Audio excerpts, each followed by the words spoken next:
povem eno zgodbo.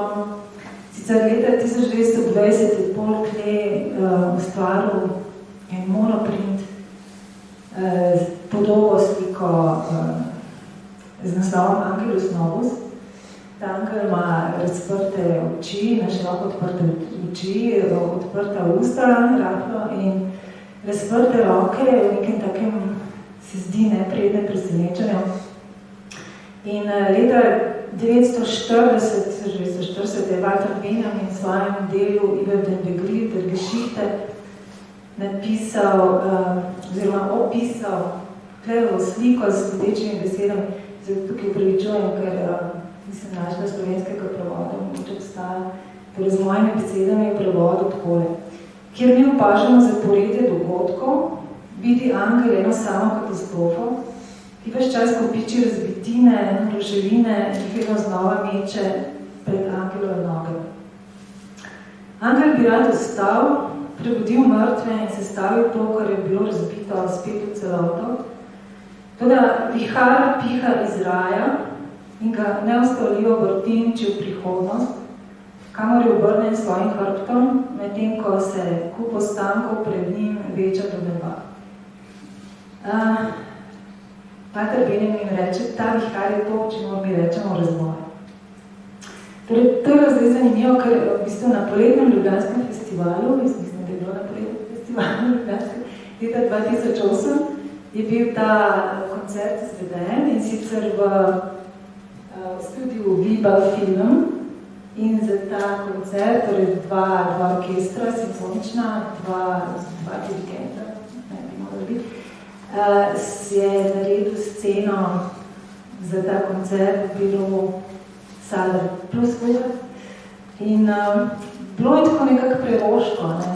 Prav leta 2008, tik pred Lehman Brothers bankrotom, tako da bi se malo kasneje še na to temo vrnila, Stavro Boštjan. Jaz bi preden nadaljujemo, bi razložila strukturo te okrogle mize. Pogovor bo tekel v 3 krogih. V prvem krogu bi predstavila naše goste. Vsekakor me veseli danes, da bomo nekako poskušali preslikati neke naše paradigmatične okvire, ker smo v različnih strok. Kar me še bolj veseli je, da sem našla neke povezave med vami, ki se navezujejo hkrati na temo in hkrati imate vi skupaj neke stične točke, ko jo bom poskušala to osvetliti, povezati. In torej, to bi bilo v prvem krogu, v drugem krogu bom drzena postaviti 3 teze, s katerimi se ne nujno, mislim, se ni treba strinjati, ampak upam, da bojo razprle neko debato, razpravo. In seveda v tretjem delu bi potem to razpravo nekako sumerali in bi poskušali odgovoriti, kakšna je vloga arhitektov v sodobnih krizah. Torej, kam gremo in kakšna je vloga arhitektov v sodobnih krizah? Da bomo bolj konsistentni, se naprej prevečujem, malo sem si napisala taj scenarij in bom malo brala, tako da upam, da ne bom predolgo časna. Ampak najprej bi predstavljala tebe, Boštjan, zato da se navežem na to glasbo, ki smo poslušali. Torej, arhitekt, redni profesor, soustanovitelj arhitekturnega biroja Saler plus Vuga, Boštjan Vuga, magistriral si na Architectural Association School of Architecture in zdaj tam učiš. Imaš ogromno opus arhitekturnih del, izvedenih, neizvedenih, med njimi tudi mnogo ikoničnih. Se ti moram pravičati, ker sem potekala ven ta detajl iz vsega tega tvojega ogromnega opusa. V bistvu ti lahko še kaj poveš o tem koncertu, oziroma pravzaprav o tej sceni, ki ste jo naredili, oziroma mogoče se navežeš na to upanje, kam gremo, vprašanje v tem tretjem stavku.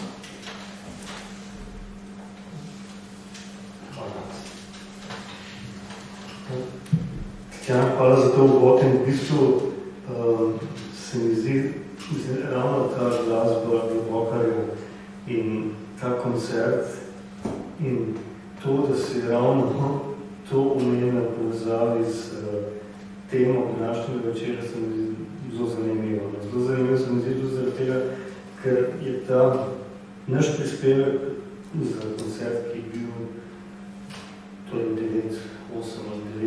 pred 8 ali 9 leti, se mi zdi mogoče še danes zanimivo. Zanimivo bolj kot koncept 2.8. Ja, torej 14 let nazaj. Torej, ta koncert je bil na način, kako bi to na tem glasba krize, ali pa glasba, ki v bistvu spodobi nek tak občutek zavedanja tudi nemoči poslušalca. Bom prav povedal, zakaj je to. V bistvu, ker koncert sam je bil prostorsko, torej poleg glasbeno, tudi prostorsko izredno zanimiv. Namreč v stavbi Viva filma sta bila dva simfonična orkestra, na vsak na levi in na desni strani. Gledalci, torej publika, smo bili v bistvu na sredini usmerjeni eden proti drugim. Torej, v bistvu sedeli smo tako, kot sedimo zdaj vi proti nam, oziroma mi proti vam.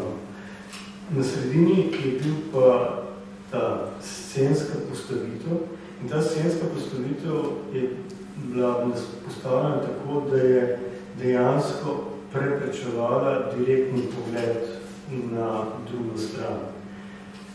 In bila je v bistvu postavljena kot nek tak kenotaf tudi navezavi na glasbeno temo, kenotaf tudi nek kot objekt, zgodovinski ali pa arhetipčni objekt, ki poudarja ali pa oznanja, označuje smrt, hkrati pa tudi nesmrtnost.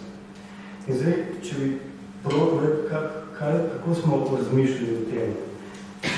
Ta kenotaf, ta prepreka, ta meja na sredi je bila sestavljena iz modularnih plastičnih steklenic, ki so prišle iz Malezije. V Maleziji so bile te plastične steklenice narejene kot del projekta iz ETH iz Ciriha, študentov in seminarjev.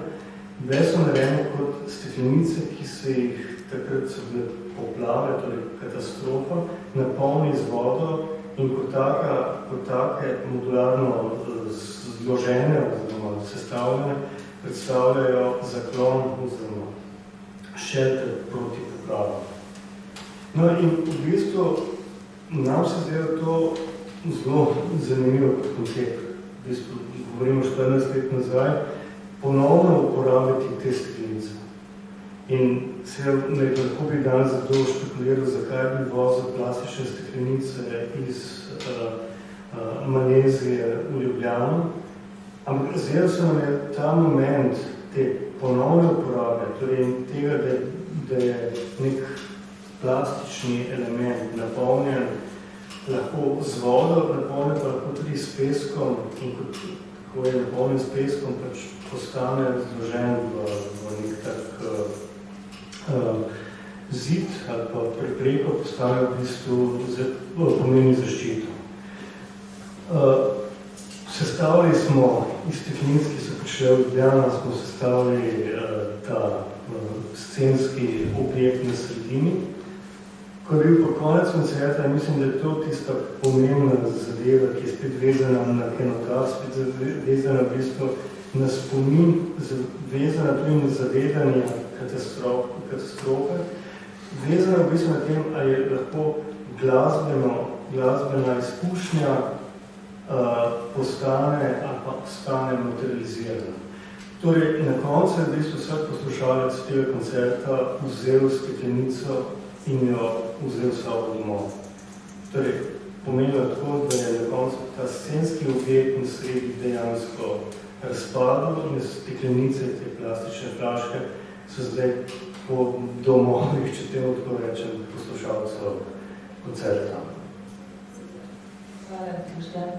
Zdaj, ko ste razstavili, tako se dotakne naslednje teme, sicer ruševin, s katerimi si se ti, Miloš, ukvarjal v diplomskem delu, za katerega si bil 2 nagradi, študentski Prešernovo Plečnikovo, torej arhitekt Miloš Kosec, urednik, publicist, kustos v muzeju za arhitekturo in oblikovanje, doktoriral si na Birkbeck University s tezo o pojavnosti pasivnosti v arhitekturi in o planski razstavi Iščem stanovanje, 100 let organizirane stanovanjske gradnje, si je veliko pisal o humanem prebivanje v stanovanjih, ki bi omogočilo bivanje na vzdržen in človeku primeren način. Torej, naj se najprej vrnem kar Ruševina. Zdaj me zanima, diplomski nalogi se spraševala, zakaj smo naenkrat tako navdušeni nad propadom. In kaj to pove v našem času? To je eno vprašanje. Zdaj, drugo pa, v doktoratu pa govoriš, da lahko arhitekti s pasivnostjo opozarjamo na problematične pojave v sodobni arhitekturi. Torej, tako da nečesa ne naredimo. In torej, zakaj navdušenje sodobne družbe nad propadom? Drugo vprašanje pa, moje vprašanje, ali ni ta pasivnost, katero ti rečeš, da je pravzaprav predbojiš kot za pozitivno, to, da ko arhitekt noče narediti nečesa, ker ve, da bi bilo družbeno škodljivo. V bistvu ni ta pasivnost v arhitekturi nekakšno zamrzneno stanje kreativne energije, podobno kot Klejo Angel, osuplo gleda nad to dogajanje pred sabo. Te dve vprašanje, tako je zelo poprosim. Ja, hvala za vprašanje, za povabilo, pa tudi hvala za to vprašanje, ker po mojem, da jasno kaže, da pač tako moj pristop do ruševin kot do pasivnosti je v bistvu nadaljevanje pačinske razmišljanja. Absolutno gre za mogoče napad. Razglabljanje v eni, po mojem, da ključni temi za vsako aktivnost, ne samo za arhitekturno aktivnost danes, pa mogoče v dobi zadnjih let ključno opredelitev. Glede vprašanja pasivnosti je pač ena teza, že dokaj zgodaj v tistem delu izpostavljena teza, da je seveda pasivnost vedno stvar konteksta. Pasivnost ni nekaj, ker to, da se zdi, da nečesa ne naredi, še vedno odvisno od vsakokratne družbe, ki definira vrednost določene aktivnosti. Skratka, pasivnost, vida pasiva v srednjeveškem kontekstu je bila v bistvu najbolj priznana, pa najbolj zaželena, pa na vrednostni lestvici najbolj visoko postavljena kontemplacija sveta in Boga. In še recimo v zadnjih 200-250 letih je vida pasiva se umaknila v ozadje, je prevzela nek pejorativni pomen, recimo. To, da nečesa ne narediš, to, da se umakneš, je bilo označen kot pasivno dejanje. To, kar ne prispeva do, recimo, razrešitve krize. Simptomatično z mojo generacijo, ampak na vse zadnje pomaga za vse generacije v obdobju modernosti, to se pravi industrijske revolucije naprej vsaj, je, da se konstantno ponavlja argument, češ, ja, ampak na dan boš samo ostal ob strani, naredi nekaj boljšega, novega, razreši to aktivno, pristop temu aktivno. Vsi vemo, da je situacija slaba, ampak naredi nekaj za to, da se bo razrešila. In pred samo razglabljanje o pasivnosti kakor poti iz dileme, seveda ne zagovarja, da pustimo vse kot je. Tam sem poskušal artikulirati misel, da arhitekti smo krivi te pasivnosti z intenzivnim sodelovanjem v ciklu proizvajanja nenehnego proizvajanja ruševin, o katerem piše že Benjamin. Skratka, ta Angelus Novus je simptomatičen za modernost, ne samo za zadnjih nekaj desetletij, ampak za tistih 250 let, kjer je proizvodna ruševin ključna in pasivnost tega opazovalca, ali pa mogoče celo pomaganje pri proizvodnji teh ruševin ključno zato, da se nič ne spremeni. V tej situaciji postane gesta, da nečesa ne narediš v bistvu potencialno, ne pa vedno tudi gesta ne samo ene pozicije, ampak tudi upora lahko spremeni razmerja. Simptomatično po mojem, da je tudi pogosto tematizirana kratka zgodba Bartleby, ker je figura Hermana Melvilla, ki ničesar ne naredi, ampak to naredi na to dela na zelo zanimiv način. In v debati o pasivnosti se nenehno vrtimo okrog te dihotomije, kako delati nič, ker je to zelo težko nič narediti. In ta figura zmede, zmoti, spravlja v popolnoma vse ostale figure okrog njega, figure Bartleby. Sebe škoda, zato ker Bartleby na koncu umre v ječi, ampak s tem pokaže, kako zelo destruktivna, oziroma kako zelo transformativna je lahko pasivnost, če v bistvu pokaže s tem, da ona lahko včasih spreminja stvari bistveno bolj aktivno, kot pa ta reakcija na prvo žogo, češ pa še ti naredi nekaj boljšega. Mogoče sem malo preveč zavlekel, bom zaključil, ampak to je gotovo ključno vprašanje danes. Kako bodi si ne proizvajati novih ruševin, ali pa vsaj proizvajati take ruševine, da postavljajo celoten cikl tega proizvajanja pod vprašanje. Ker v arhitekturi dejansko ne potrebujemo novih oblik starih ruševin.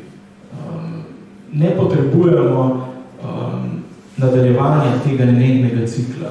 Ni nam treba biti nekdo, ki je vdano v dejstvo, da mogoče potrebujemo samo malo modernejše, malo bolj minimalistične ruševine. Ampak moramo začeti razmišljati o tem, kako začeti živeti sred ruševin, ne da bi jim dodali nove elemente. Kako začeti živeti svet, v katerem ekipi ga radi imeli v prihodnosti, že tukaj in zdaj, ker nas odkroža. Samo naseljevati ne znamo. Super, hvala. Tako da se preskočam do filozofa, docenta, dr. Tadeja Trohe. Vi ste predstojnik Inštituta za filozofijo na Znanstveno-raziskovalnem centru Slovenske akademije znanosti in umetnosti in učite na Poliklonski šoli za RCSA na Filozofski fakulteti. Zdaj, ravno tako, če se lahko malo navežem na to, kar je rekel Miloš, v predavanju Kriza in normalnost leta 2021 ste ugotovili, če smem citirati, da se med krizo in krizno prakso vpleta en posredni element, ki je dozdevno že adekvaten objektivni odgovor na krizo. Se pravi, da v bistvu ljudje se s krizo težko soočamo, če jaz tako vas prav razumem, in raje poiščemo eno navidezno rešitev, neko tako objektivno, merljivo, pač neko stvar, da zadovoljimo svoj tako da je to moja interpretacija, in se malo to polažimo pred to krizo. In kar je zanimivo, da v knjigi Intervencija nepovratno se zanimivo naslonite na Freuda in pravite, da je šele afirmacija absolutne nepovratnosti predpogoj za intervencijo.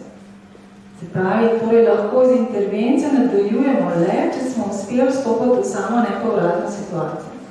Se pravi, če smem citirati, zelo pomenljive so naslednje vaše besede, nekaj se je nepovratno spremenilo, citiram. Vprašanje pa je samo v tem, ali bomo v tej nepovratnosti zmožni vztrajati, ali pa bomo prišli s prehitrimi poskusi kultivacije in normalizacije. Torej, lahko malo plastično poveste. Tako skoncentrirano poslušal že dolgo in se veš, ker sem bil na preizkušnji, a sam sebe še znam razumeti. To je v bistvu zelo dober test.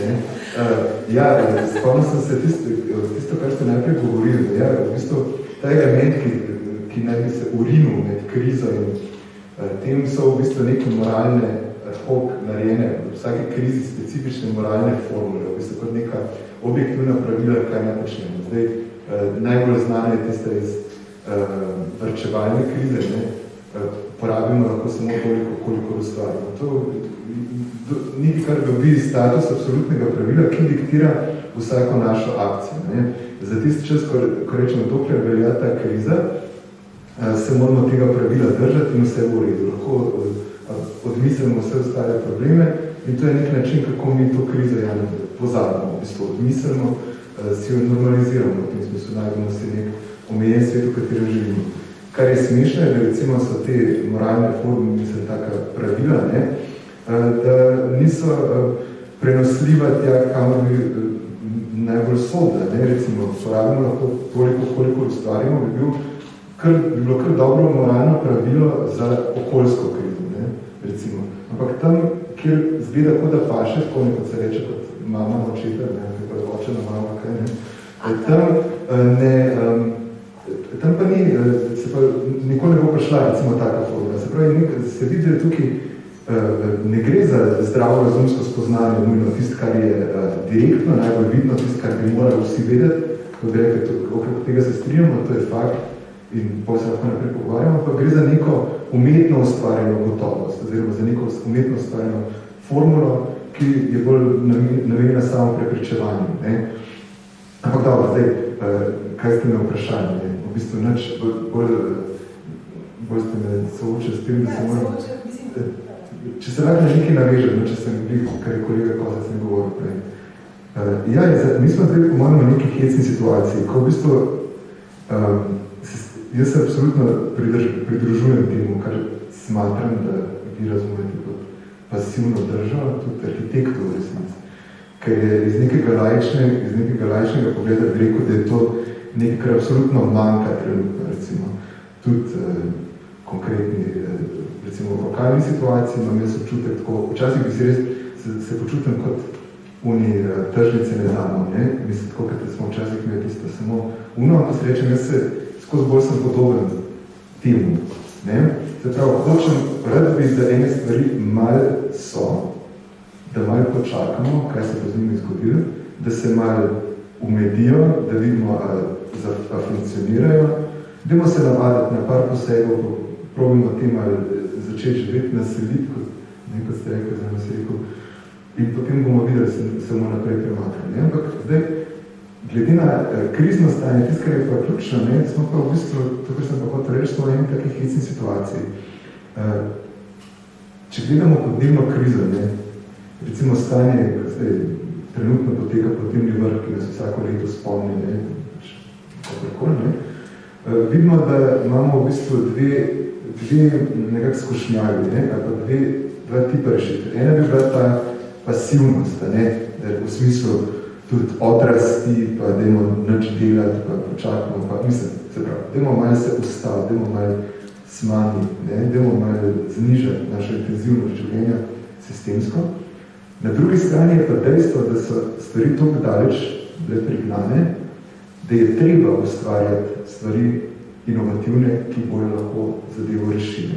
Ne govorim zdaj nujno o čist tehnoloških zadevah, ampak tudi verjetno vsako ne vem, v urbanizmu, kako mesta zastaviti na novo, je treba ene stvari narediti. Če se rečemo tako, v kakšni fazi, ne, prej smo rekli, v normalnem stanju smo rekli, tramvaja se v Ljubljani ne da zgraditi, ne, to je čist nor projekt, pa kaj še je podzemna železnica, ne. Če se mi predstavljamo, kaj vse bi bilo treba zgraditi za rešitev podnebne krize, če smo te ravni, koliko ene infrastrukture nove, je to smešno, ne, kako rekel. Mora se bomo navaditi, da začnemo tudi na ta način drugače razmišljati. Moramo se zavedati, da gre za resno stvar, ki zahteva neke spremembe, v tem smo se neke zelo radikalne posege, ki pa se morajo po drugi strani, tako, če zdaj rečem še enkrat laično razmišljam. A veste, tako kot nekdo, ki živi na ljubljanskem barju, mora vedno vedeti, kako naj da postavlja to TV, koliko visok, pa kako mora biti zadeva dvignjena, pa da jih ne zaliva vsakog časa. V nekem metaforičnem ali pa ne metaforičnem smislu se moramo zavedati, da so čisto vse gradnje, kar jih je kjerkoli, ne samo na barju, pa kjerkoli, zdaj najbolj podvržene temu, da ne vejo, da so zdaj grejene za svet, ki ga ne poznajo. Čez 20 let ne bomo vedeli, kakšna okolje bo neka hiša stala. Se pravi, da rečem zelo, a je še smisel graditi, da tako rečem, hiše z pošteljnimi strehami, če ne bo nikoli več snega, recimo čistko. Mislim, pa to ne bo neč škode, če pošteljna streha ne bo škode delala, ampak počneš, v tem smislu je nekaj. To, kar je treba se zavedati, po mojem, kar je bil za arhitekturo, recimo zanimivo iz mojega izstavišča, da je prvič v bistvu v situaciji, ko nima nobene stabilnosti za 10-20 let, ne samo na ravni idej, pa okusa, pa estetika, pa nekaj, ampak tudi na ravni uporabnosti, a postavba, ki jo zdaj zgradim, čez 30 let sprošil uporabna v tem konkretnem prostoru, a ne bo več. Ne samo, pa bo še nam všeč, ampak pa bo sploh funkcionalno. Hvala. Zdaj se pa nekako navezala na kardiologa, prednjega profesora, dr. Boruta Junga. Ti si specialist za srčno-žilne bolezni v Ljubljanskem kliničnem centru in predstojnik klinike za žilne bolezni. Učuješ na zdravstveni fakulteti. Veliko pa pišeš in se posebej ukvarjaš z ozaveščanjem ljudi, kaj je zdravo življenje in kakšno je zdravo življenjsko okolje. Pisal si o tem, kako slabo vplivajo neke slabe socialne razmere ali pa deprivilegiranost v družbi, pravzaprav na zdravje človeka. Torej, zanima me pa tudi, če je zdaj to onesnaženo okolje, ki tudi vpliva na zdravje. Ali pa to onesnaženo okolje spada tudi lahko neka arhitektura, ki to ni, mogoče neke zgradbe, ki težko rečemo arhitektura, v neki urbani prostori, odprti javni, ki tudi kot težko jih imenujemo to, ali to tudi vpliva na zdravje? Se pravi, dve stvari malo bom prisekal, ta tok pa se vrnil od leta 2009. Takrat sem jaz tudi šel v Združene države na postdoc v metropolu, v Los Angeles. To razlagam zaradi treh stvari. Prvič, jaz sem uporabljal kolo, kar je v metropoli praktično nemogoče. Tukaj smo vsi vajeni s kolesom hoditi v službe, vse posod lahko prideš, tam je bilo skoraj življenje okružujoče stanje. Drugič, zaradi tega, ker tam sem prvič videl vrsto pred Zavodom za zaposlovanje. Tega v zdravstvu takrat, 2009, če nismo čutili, v arhitekturi ste že, kako se je gospodarska kriza začenjala. Tretjič, zato, ker sem takrat začel raziskovati socialne razlike, ker mi je pač šef naročil, ne preverim pojavnost srčno-žilnih bolezni v povezavi z etnično, rasno pripadnostjo in socialnimi okoliščinami. In so se tam iskali, prihajal sem iz okolja, ki je bilo iz tega vidika zelo privilegirano, Slovenija je, glede neenakosti kljub vsemu, kljub temu, da se tega ne zavedamo, zelo razmeroma malo polarizirana, če dalje bolj. Tam se je izkazalo, da so te razlike dramatične. 4-krat večja pojavnost neke biološke bolezni, ateroskleroze, srčno-žilne bolezni, pri afroameričanih, pri pripadnikih latinic skupnosti. In anekdotično po tej poti, ki sem vozil s kolesom, je bila cesta, ki je razmejila južni del pa severni del.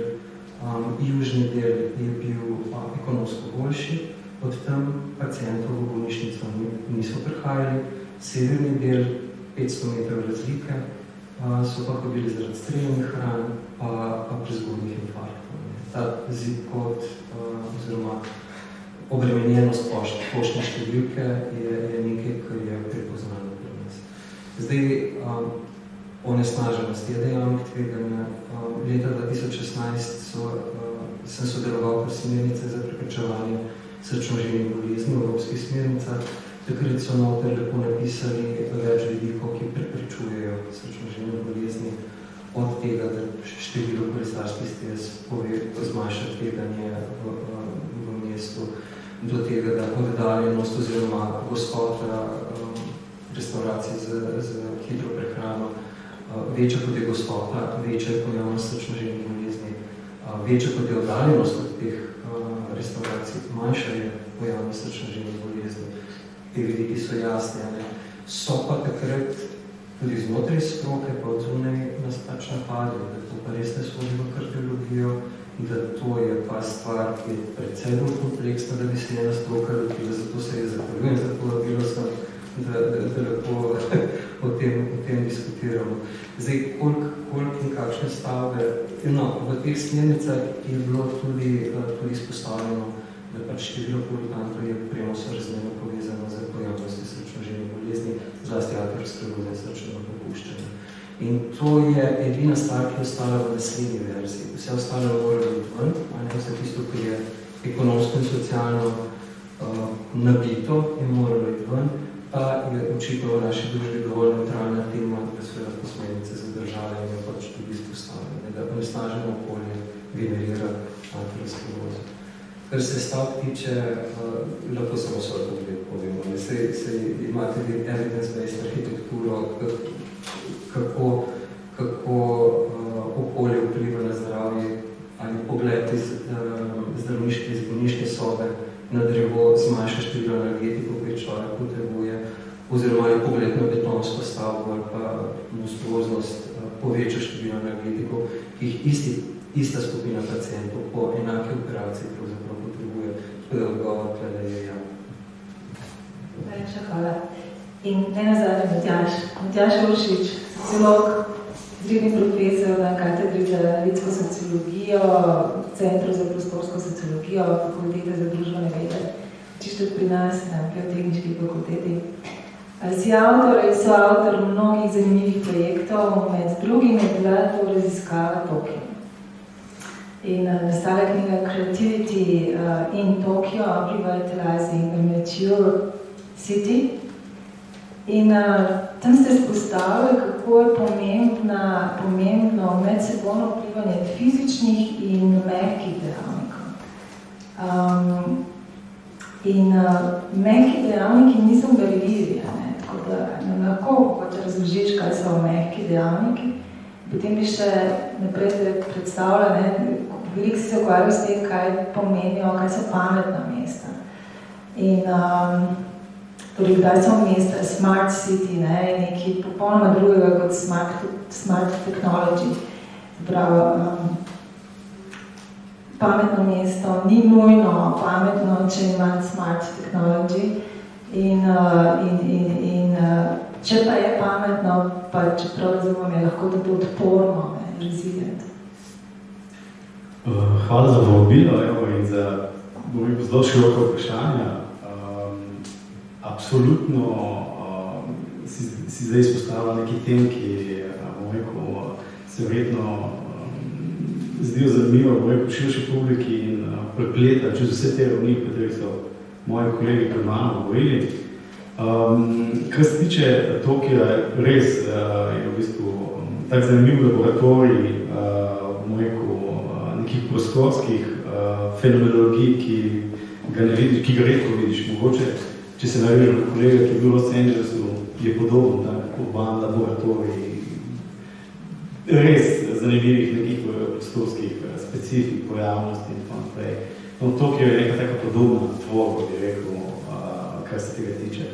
V teh raziskavah, ki sem jih delal v Tokiju, sem se navezal predvsem na poskus identifikacije nekih ključnih faktorjev, ki vplivajo na ne samo na neko kreativnost, ampak dejansko na neko kvaliteto življenja posameznih skupin.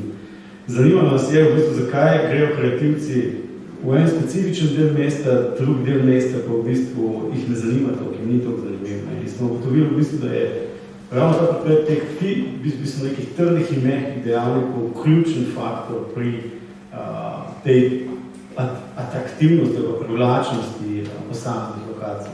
Zdaj, kaj so bili trdi dejavniki, so bili jasno geografska lokacija, dostopnost z mobilnostjo, potem neke fizične predispozicije v smislu materialnih faktorjev, kot so prostori, dostopnost prostorov, Skratka, nekaj, kar lahko kvantificiraš, pa ujameš zelo preprosto prek štetja nekih učinkov, ki jih vidiš v prostoru. Zdaj, kar vrsti mehki, te pa težje ujeti. In ti so tisti problematični, ki jih analize ponovadi izpustijo in jih zelo pogosto, ne samo na Japonskem, tudi pri nas opažam, da enostavno niso vzete v obzir, pa se jih ne identificira kot tako zelo pomembne. In tu so socialna omrežja, s kom se družiš, na kakšen način se družiš, od kje srkaš informacije, kako je to vpeto v tvojo kvaliteto življenja, kako se neke mogoče bolj kvalitativni načine povezuje z tvojim vsakdanjim življenjem, s tvojimi vsakdanjimi rituali, praksami in tako naprej. Vse o tem je precej literature v sociologiji, ampak bom rekel, da bi pa to bilo prevedeno v neke mehanizme, analize ali pa preverjanje situacije na terenu, to je pa zelo redko. Zato da take analize dejansko pomenijo precejšnje, tudi ekonomske vložke, če hočeš delati take analize. In skratka, pri preverjanju tega jasno smo odkrivali tudi neke kritične situacije, pa neke kritične momente, ki so se navezovali na to, da seveda tudi taka mesta, kakšen je Tokio, ki imajo nek izjemen volumen, enostavno se ne morejo izogniti tem kriznim momentom. In niso v tem pogledu nič drugačna od Ljubljane ali pa nekaterih podobnih mest na svetu. Podobni mehanizmi, skratka, so bili opaženi na različnih lokacijah po svetu, ampak z različnimi intenzivitetami pa volumni, skalami teh situacij. In v podobnem kontekstu se navezuje zdaj ta teorija mehkih in trdih dejavnikov, seveda, tudi na ta fenomen pametnih mest, o katerih se zdaj precej govori. Tukaj se v bistvu sporednice zelo na nek relativno lahek način potegne, ker večinoma, če pogledam, je poudarka pa fokusa v današnjih razmišljanjih, današnjih interpretacijah, implementacijah nekih pametnih mest prihaja z nekega tehnološkega sektorja ali pa z nekega sektorja tehničnih strok in to opažam izjemno močen poudarek HSS strani. Medtem, ko je ta drugi del, če govorimo o pametnih mestih, če govorimo o mestih, ali govorimo samo o tehnologijah. Ampak, kot sem rekel, ta drugi pol, ki se nanaša na mesta in uporabnike mest, je pa vsaj iz tega velika mehkih dejavnikov precej bolj zapostavljen in se ne navezuje toliko na to, kaj ne rečem, plat kvalitete življenja, ki se s tem povezuje. Če povem samo eno tako anekdoto, naprimer, ki sem jo opazil po teh raziskavah, ki sem jih delal v vzhodni Aziji. Naprimer, večkrat smo se pogovarjali o fenomenu tega pametnega mesta Songdo, ki ga verjamem, da ga vsi poznajo, tu je bil mogoče 1 desetletje prepoznan kot tipičen idealotipski moment pametnega mesta z pametnimi tehnologijami, z idealnimi infrastrukturami, ki so vzpostavljene zelene cikluse, te zelene tehnologije in tako naprej. Pa se je dejavno izkazalo, da ta princip pametnega mesta ne deluje zaradi premajhnega upoštevanja družbenih dejavnikov. Skratka, ljudje niso zdaj živeti tam, zato ker je bilo že v smislu nekih socialnih transferjev, v smislu dostopnosti teh stanovanj to za neko heterogeno populacijo praktično nemogoče. In spet smo potem začarali ciklusu, za koga so te nove prebojne tehnologije namenjena, za koga je v vsezadnje arhitektura namenjena, za koga je ta kvalitetna arhitektura namenjena in kje je dostopnost nekega kvalitetnega okolja, pa neke kvalitete življenja za različne skupine ljudi. Ker kot sociologu mi je glavni kredo, glavni moment, glavno miro presonja, kaj je kvalitetno, to dejansko prihaja do zagotavljanja kvalitete življenja za čim večje število ljudi.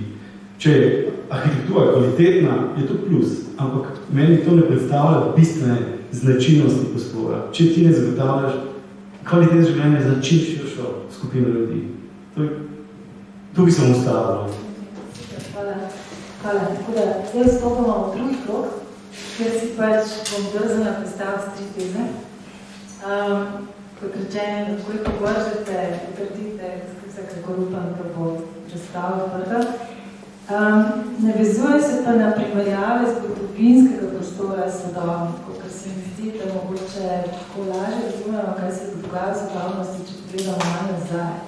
Ko se skuša postaviti neke analogije oziroma iskati neke vzroke v današnji situaciji. Okay, prva teza bi bila, umetnost sledi prepoznavanju sveta oziroma znanstvenim spoznanjem o prostoru, o vesolju. Razen takrat, kadar se družba osredotoča na ekspanzivni imperializem oziroma globalizem. Druga teza. Higienski zakoni 19. stoletja so bili pogoj za iskanje racionalnih humanih bivanjskih rešitev. Jih je moderna našla z arhitekturnimi in urbanističnimi inovacijami. Zdaj, to je bolj vprašanje kot teza, pravzaprav. Mislite, da bi bili potrebni v sodobnosti neki novi zakoni, ki bi humanizirali življenja in bivanje v mestih? In tretja teza bi bila, da zgodovinske plasti se v prostoru tako nalagajo ena na drugo, ne? In s tem je prostor mogoče tudi diferenciran, se pravi, da nekako razpirajo prostor in dajo ljudem možnost, več nekih potencialov, se pravi, te historične plasti. Medtem ko v nasprotju, če uporabljamo Lefebvrov izraz, abstraktni prostor, pa je v bistvu homogen in ne omogoča diferenciacije v prostoru, ne prostora, niti ne družbe, prav neke konflikte, pač Lefebvrov in Pišavik, vzpostavlja. Tako to je bile 3 teze, ki zdaj bi šla k prvi moji tezi, torej, če rečemo, da oblikovanje prostora, mesta, pa celo celotnih držav, odvisno od razumevanja sveta, vesolja, mogoče tle moram dodati Picassovo izjavo zraven, da umetnost ni resnica, da je umetnost fikcija, ki nas prisili spoznati resnico. Ampak zdaj, če gremo pogledati zgodovino, pa tako zelo na grobo, in se upravičujem, res zelo na grobo, kakšna je ta odvisnost med razumevanjem sveta in oblikovanjem prostora. Zdaj, če gremo v stari Egipt, ki je hieroglif za mesto, je krog z križem, urisanim, kjer je vertikala križa Nil, horizontala pod sonca, od vzhoda na zahod. In v bistvu cel Egipt kot država tisočletja v bistvu organiziran kot na eni strani, tam, kjer sonce vzhaja, mesto živih, na drugi strani mesto mrtvih. Je to ta geometrija pravzaprav ujeta v ta hieroglif. Če na grobo preskočim naprej, recimo od 1. stoletja našega štetja dalje, po Ptolemaju, razumemo, da je zemlja središče sveta, da se vse vrti okrog zemlje, to razumemo še v renesansi. In renesansa ima krog za božanski lik in seveda v središči človeka kot center sveta, center vesolja. In v bistvu so tudi idealna renesančna mesta tako narejena, so krožna, recimo Surcinda in tako naprej. Kopernik, kje je bilo podzrušta te ideale? Nenadoma se človek najde na nekje na obrobju, na elipsi, da je ta geometrija elipse z obema osema, 2 goriščema, čez te 2 gorišče lahko potegnemo neke diagonale. V bistvu to preslikalo v baročno mesto, ta geometrija, baročne vrtove, recimo, po mojem, Notre Versailles, taka neka preslikava tega razumevanja sveta spet. Spet grobo preskočimo 20. stoletje, ker nenadoma ugotovimo, da je neskončno število galaksij. In celotna slika, prostorska slika, selitvena slika postane fragmentirana. Zdaj, da je neka fragmentirano vesolje in neka preslikava, je teza. Ne? Ampak zdi se pa mi, ne, da pa spoznanje matematiko in fiziko v druge polovice 20. stoletja, ki govorijo o tem, kaj je prostor, pa niso še dosti, pa še niso, jaz mislim, da še ne dovolj, vplivali na arhitekturo in urbanizem in zdaj s tem vprašanjem začnem predtem. In sicer, če se spomniš tistega trenutka, ko so taj čisti mali trenutek skupaj naredil, se mi zdel, takrat v začetku 90-ih let, da so ta spoznanja, kaj prostor je. Sprav, da prostor ni evklidski, da ni linearni, da je večdimenzionalni sistem, ki je sicer navidezno kaotičen, ampak da ima mnoge spremenljivke, da ima eno konstanto. Takrat se mi zdelo, da je takrat privleklo veliko ikoničnih arhitektov, ne vem, Eisenmana, Greglina, Polhasa in tako naprej. Meni se zdaj takrat, wow, to bo zdaj konski čas, da je postmoderne in tudi konc neomodernizma, zdaj bo pa to spoznanje ključno vplivalo na čisto drugačno arhitekturo. Pa mislim, da se je to zgodilo. Mislim, to je zanimiva teza. Mislim, sigurno se je takrat dogajalo. In v bistvu, če si omenila ta začetek 90-ih in ne, jaz sem nekaj študiral tam in v bistvu mi je bilo zanimivo, da sem recimo iz enega recimo utečenega šolskega sistema Ljubljanske šole pošel na EE, ki je v tistem času se odpirala v nelinearni sistem. Vsaka šola. In recimo od tega, da smo brali Manuel Delanda, non-linear history, pa v bistvu ta francoskega matematika, biologa iz konca 18. stoletja, ki je hvala. In v bistvu so se ukvarjali, recimo, pri študiju arhitekture, če temu tako rečemo, kako mravlje hodijo. In delali poskus, recimo, polje mravlj, pa si ga postavil pregrado na sredi in so se trajektorije teh mravlj spremenile in pa si poskušal simulirati, kaj bi to pomenilo v bistvu v nekem tem mestnem urbanem prostoru. Hočem reči, da je to ta začetek 90-ih in če si gledala, v bistvu vedno je nek tak, recimo temu zeitgeist vplival na to, kako se je projektiralo, pa razmišljalo in delalo in produciralo prostorske sekvence, če temu tako rečem, se to sigurno dogajalo, sigurno se je tudi zgodilo.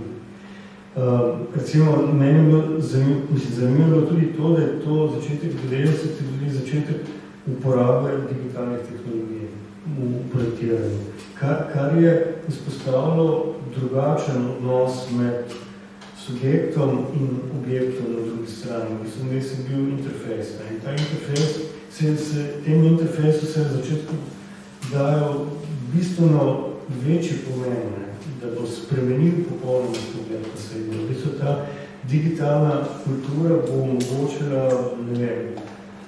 recimo temu popoln zaton avtorstva, arhitekt ne bo več avtor.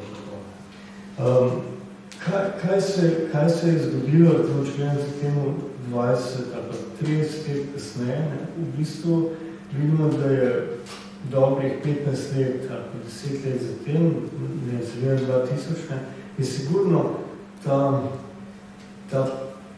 pogled, ki je bil izrazito antihistoricističen. V bistvu ni gledal nazaj, v bistvu gledal skozi naprej, ampak gledal je pa to skozi nek tak, kaj bi rekel, tak entropični pogled z upoštevanjem vseh možnih znanj, ki bi se jih dalo tudi z uporabo teh digitalnih interfejsov, v bistvu uporabiti pri projektiranju.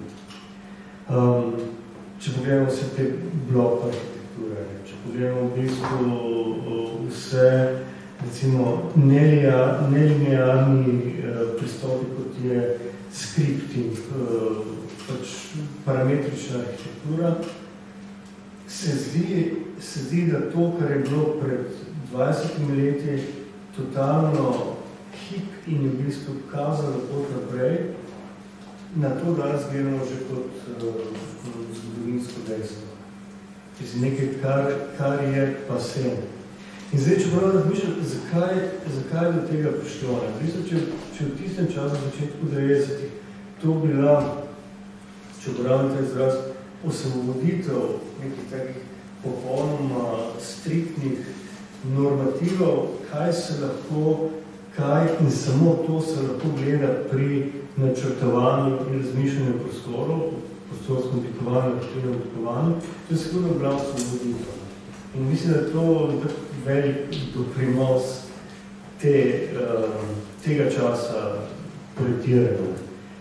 Kje smo pa danes, bi pa rekel, da pa mogoče to polno naslednji sekvenci, da mogoče pa zanimivo razmišljati o sistemih, ki niso rešitve, ki ne pomenijo rešitve, ki v bistvu razmišljanje o prostorskem in projektiranju pa o arhitekturnem projektiranju ne pomeni razmišljanje o dajanju in projektiranju rešitev. Jaz bi čisto malo nadaljevala s tabo, če smem, ker si ti iznašel porozno arhitekturo. Si jo iznašel. Ampak s porozno arhitekturo nekako daješ prostor, ki ni linearni, ni odkritski, daješ nekako to svobodo, voliš, da fluidno teče, da ni zamejen, da ni ujet, da ni statičen. Praviš, da je tak prostor demokratičen, da se bi vsem ljudem in da to pravzaprav značilnost prostora. Mene pa zanima še vedno, kaj je prostor, kaj je zdaj ta konstanta, kaj so spremenljivke in da bi se morala arhitektura na oboje hkrati odzivati. In meni se zdi v bistvu fantastično, da s poroznostjo v bistvu dovoliš ljudem, da ga posvojijo, kot ti rečeš. In da v bistvu nekako, skratka, moje vprašanje, bi morali pravzaprav to fluidnost hkrati dojemati kot vlogi spremenljivk, ampak ravno mi ljudje tudi nek konstanto, prvič, ali ima prostor konstanto in kaj to je, in drugič, a mi to zdravimo, ljudje, kot neko izhodišče. Absolutno, v bistvu celotna ta tema poroznosti je zanimiva ravno zaradi tega, ker fizikalno to pomeni porozno je delež votlega v masivnem solju. In zdaj, jaz to, pa to, kar porabljamo, je v bistvu porozna arhitektura, porozna arhitektura je vezana na zamejitve, na boundaries. In zdaj te boundaries imajo pač različne načaje. Se ne imeti to spuščal v to, gre bolj za to, da trdim, da so porozni prostori so vključujoči. Tebe se navezano to, kar je Matjaž rekel, v bistvu, kaj delamo, kaj v bistvu delamo kot arhitekti, kot produciramo prostori. In to se tudi navezuje na ta nov solution, ne rešitev. Mi v bistvu spostavljamo, mene zanimajo prostori, ki so porozni, ampak to pomeni, da so tudi nedokončani. In ta nedokončanost, nedokončanost, incompleteness, pomeni v bistvu, da ti kot arhitekt, to je tvoj arhitektov akt, tvoje arhitektovo dejanje, ustvariš v tem prostoru sprožilce, to so abstraktno sličene, sprožilce, ki bojo v bistvu vsakega posameznika in tudi družbo na en način stimulirali k aktivni udeležbi, uporabi. In to na en način generira to publicnost, to javnost tega prostora. V bistvu generira in tudi tukaj se navezuje na to, da ni toliko arhitektura sama, ki je v bistvu res značilnost prostora, tega, ne vem, vojna, tega, kar v bistvu arhitekti delamo s temi zamejitvami. Če samo končam s tem, v bistvu, če hočemo razmišljati za naprej, jaz mislim, da če želimo razmišljati za naprej, mislim, da tle bi bilo res fajn razmišljati o tem, kako delati stvari, ki niso dokončane. In s tem se tudi ognemo tem produkciji večnih ruševin, ker namreč, če v bistvu neka stvar nedokončana, bo prej gradbišče kot arheologija. Se zvem, kar Miloš odhvala. Miloš je izvala, ker tudi govoril veliko o nedokončanosti projekta, oziroma da je, če te smem citirati, nekaj se rekel, da mora biti dober projekt, da mora vsebovati to nedokončanost. Kaj se ti misli? Ja, jaz se strinjam s tabo. Po mojem pa, da je pomembno povedati, da se arhitekti dostkrat predajamo iluzijam, da je na nas, da to nedokončanost v bistvu ustavimo v stavbo. To mogoče se malo navezujem tudi na to, ker si ti prej omenil o nepredvidljivosti programa oziroma uporabe stavbe. To je na nek način imanentno arhitekturi. Recimo, če gremo v center Ljubljane, pa pogledamo, kaj se odvija v stavbah, pa zakaj so bile narejene, niti ena stavba, razen recimo z izjemo cerkva, ne izpolnjujejo več tiste funkcije, za katere so bile zgrajene. Pa še cerkve so se recimo v svojih obredih po drugem koncilu Vatikanskega tako spremenili, da jih čim drugače uporabljajo prostor kot v baroku, ko so izgradili. Pa gre to za razmeroma kratka, recimo starišče arhitekture, kratka obdobje, nekaj stoletij. Ampak če pogledamo, kako se zdaj uporabljajo stavbe, ki so bile nekdaj narejene za neke trgovske izpostave v pritličju, pa za velika stanovanja v prvem nadstropju, pa za pomožna, recimo, stanovanja službenčadi v višjih nadstropjih. V bistvu zelo dobro, ne samo, da so zaželena, da imajo višjo ceno kot novogradne pogosto in po mojem, da ne samo zaradi lokacije, pa tudi zaradi nekih specifičnih prostorskih lastnosti teh prostorov, ki niso bili zasnovani za to uporabo. Skratka, ljudje, tudi arhitekti na koncu, ki jih prenavljajo, ampak tudi njihovi uporabniki, so prisiljeni vstopati v njih ne kot nekdo, ki je naročil dokončanje izdelke in ga potem samo uporablja, glede na to, kot si je zamislil že prej, da jih je videl, ampak v bistvu gre za bolj eno interakcijo med stavbo pa med uporabnikom, kjer moraš najprej izumiti način, kako jo uporabljati, po drugi strani se moraš pa tudi prilagoditi. In to je pa ena emancipacija, po mojem, da tudi uporabnika. Čisto na vsakodnevnem nivoju, če imaš same prehodne sobe, pač ne moreš živeti tako kot nuklearna družina v 50 letih. Ampak ti pa to odpira druge vzporedne scenarije uporabe. To je samo v bistvu ena taka razmeroma banalna vsakodnevna ilustracija tega, da je stvar uporabe, odkrivanja, vedno znova prilagajanja obstoječe arhitekturi, kar je dela nedokončano.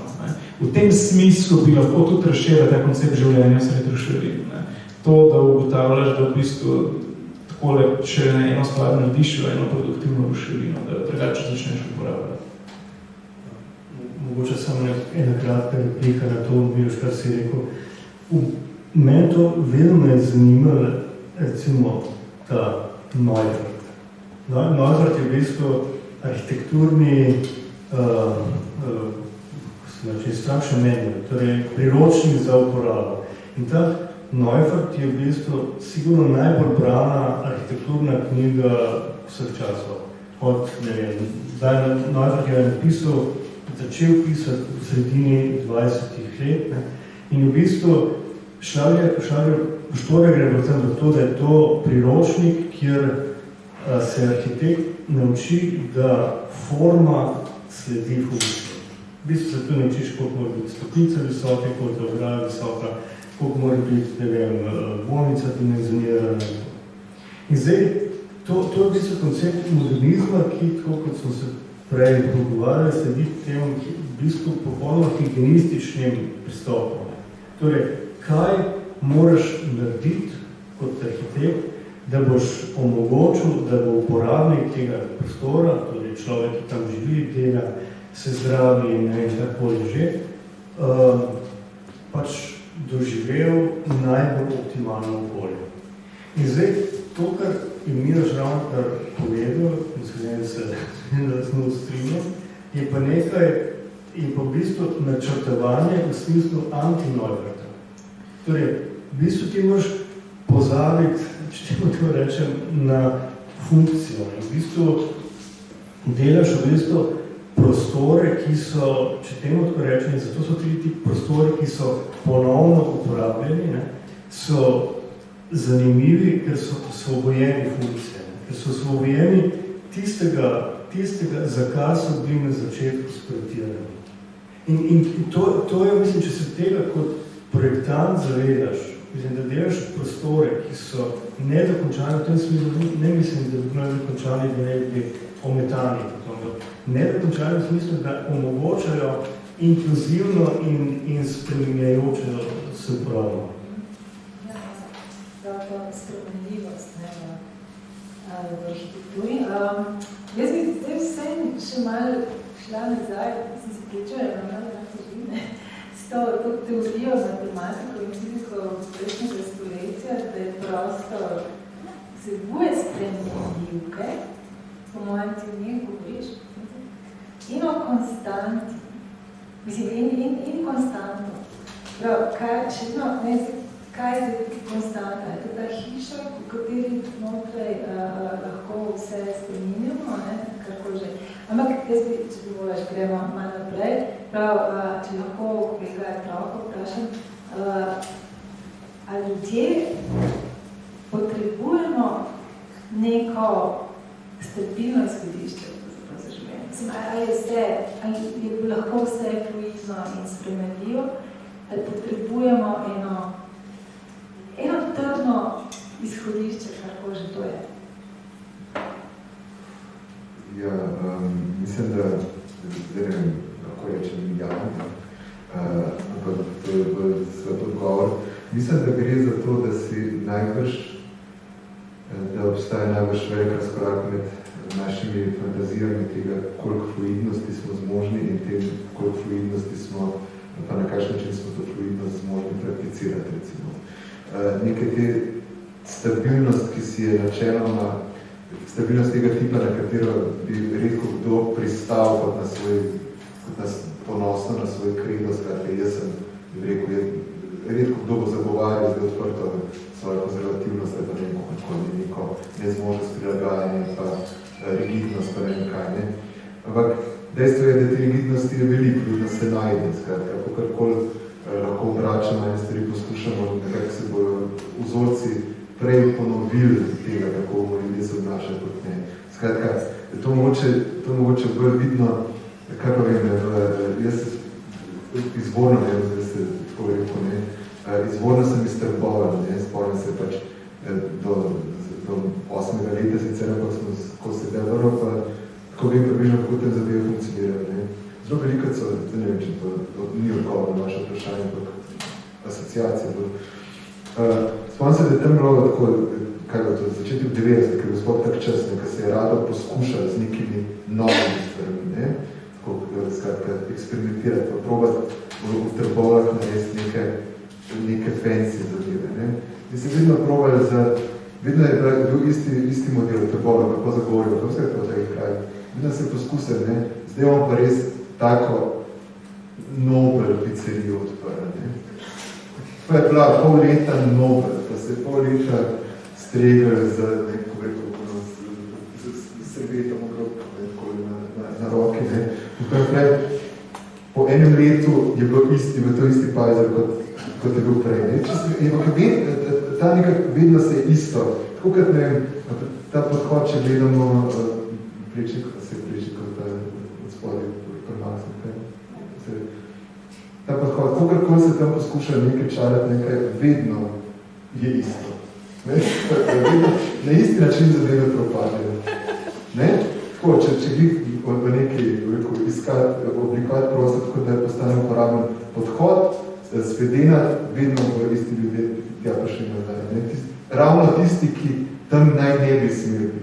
Jaz mislim, da to recimo je ena, mislim tako, v taki situaciji treba to vzeti kot signal, recimo tisti bližnji podhod je preprosto treba pustiti, bi morali se preprosto predati, ne, ljudje, ki hoče to narediti kot neko fancy zadevo in reči, to je podhod, kjer je bistvena institucija za brezdomce, pa tisto institucijo za brezdomce narediti sporen, pa jo vzeti iz privatnih rok, pa tako naprej, pa narediti neki mogli in narediti tam prosto en spodoben center za brezdomce, ker ni treba da zgledati kot tak.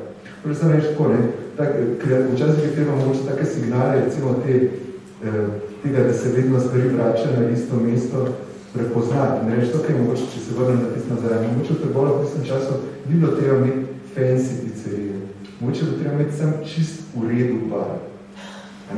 Tako da zmanjšati ambicije v tem smislu teh mikrookolij in potem mogoče se iz tega lahko kaj vrednejšega narediti. Dino tako.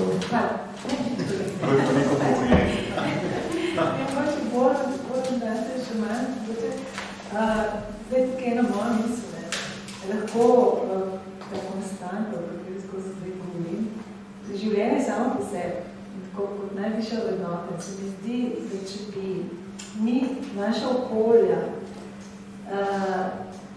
oblikovali tako z neko zavestno, načrtovali, pravzaprav življenje najvišja vrednota, se mi zdi, da bi bila drugačna.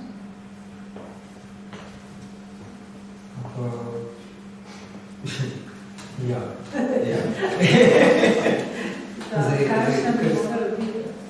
Kar se tiče življenja kot najvišje vrednote, pa tle imamo nekaj kakšnega življenja, kakovostnega življenja, potem se tako piči noter produktivnega življenja, učinkovitega življenja in tako naprej.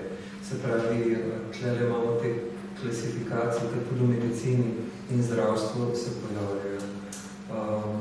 Zdaj, kar se tiče kakovostnega življenja, vprašati ljudi, kako želite živeti, ne samo koliko časa, kako.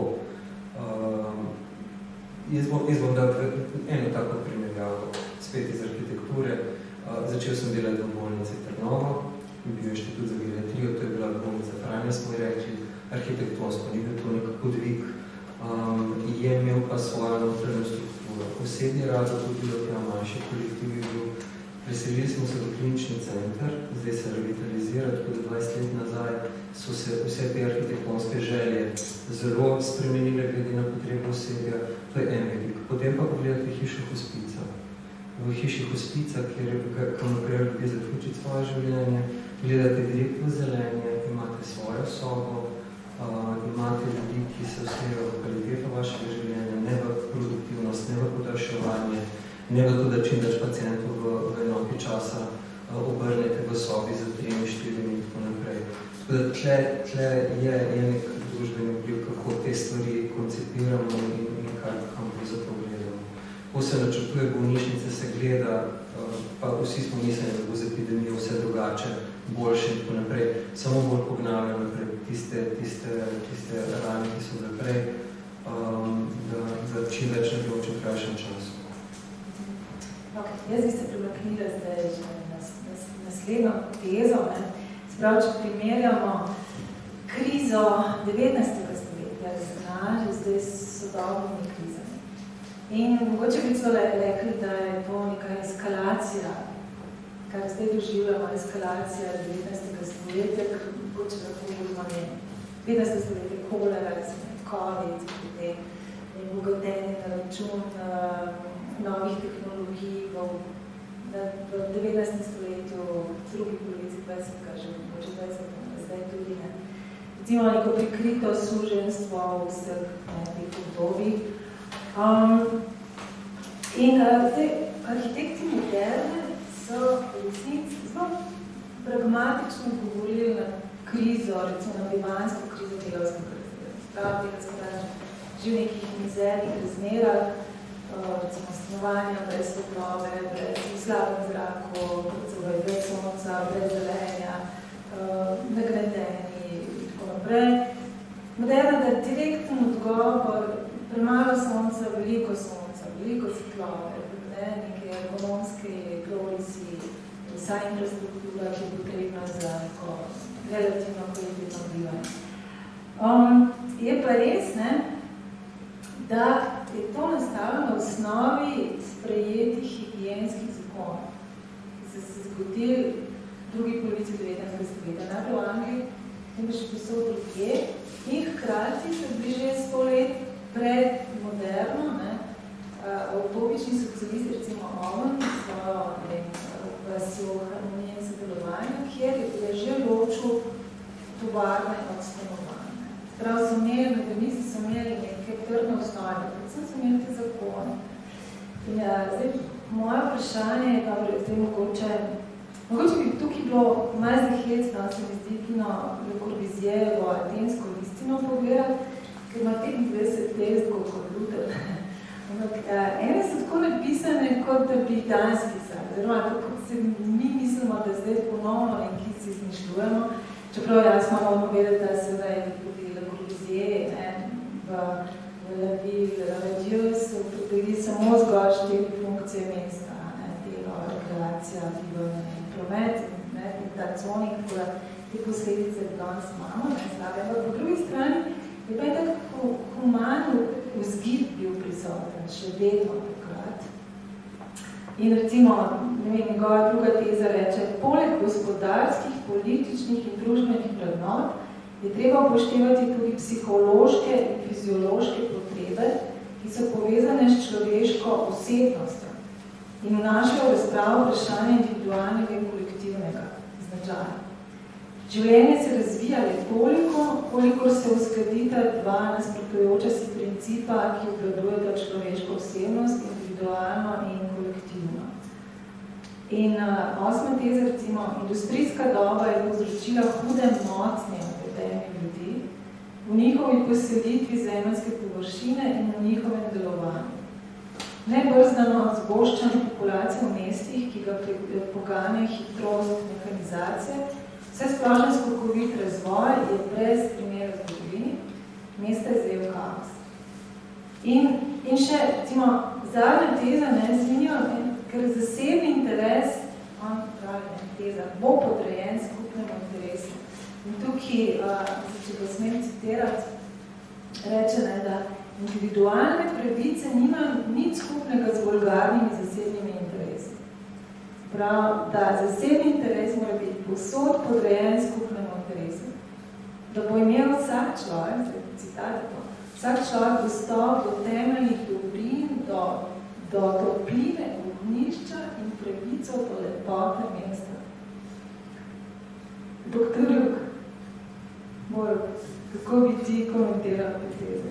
Prav, da potrebujemo nove zakone za humano življenje, ki bi preprečevali nehumane bivanje. Kako je to, mislim, je sploh možno, da bi to spravno skupaj, glede na to, da si se ukvarjali s družbeno deprivilegiranost? Modernizem je imel odgovore čisto vsako vprašanje, ali sem niso bili nujno vedno pravilni, zdaj postmodernizem ima vprašanje za čisto vse odgovore.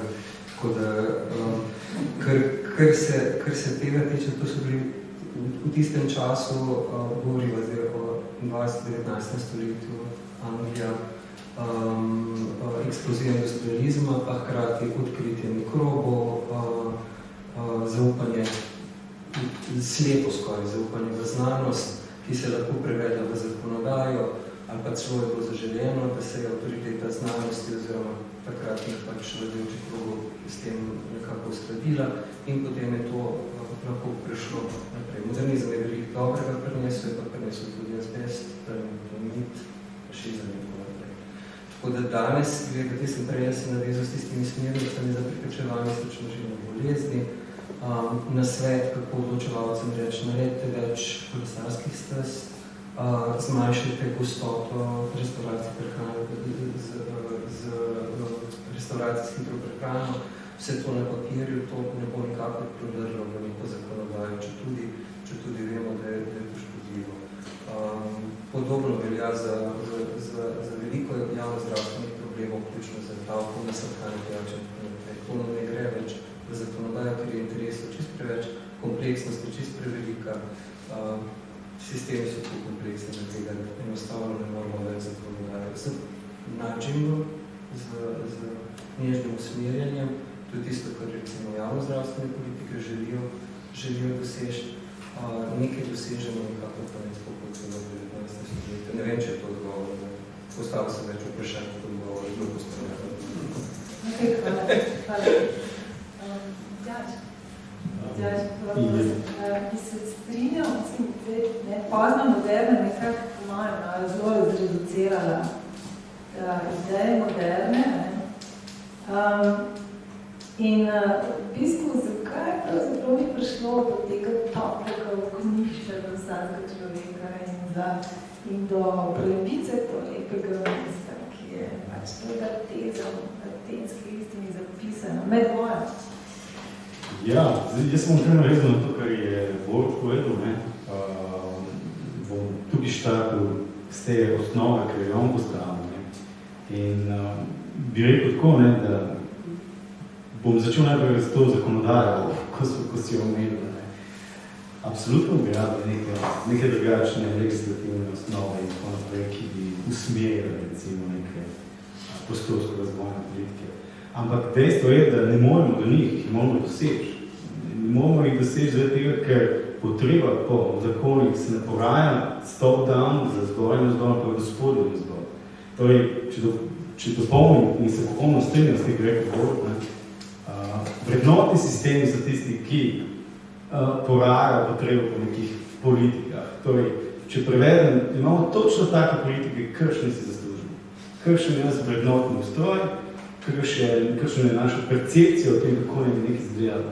Seveda ne govorim o specifičnih skupinah, ki mogoče imajo drugačen pogled, ampak sum sumarno, ko vzameš seštevek vseh ljudi, ki živi na nekem območju, je ta prostor, ki imamo točno tak, kakšen je naš ustroj znotraj. In zdaj, če iz tega zdaj skajamo, a rabimo neke spremembe, seveda jih je rabimo, ampak do teh sprememb domnevam, da bo prišlo šele tiskrat, ko bo kriza tako globoka, če rečem, da bo to zahtevalo neke nujne spremembe, ko bo zahtevalo, ko bo prisililo to, da sprožimo neke postopke. In zdaj tega nimamo tega toplega odnišča, o katerem govorim. To je seveda utopija ali pa neka wishful thinking, ampak eno je deklarativno to izjaviti, drugo je pa implementirati to.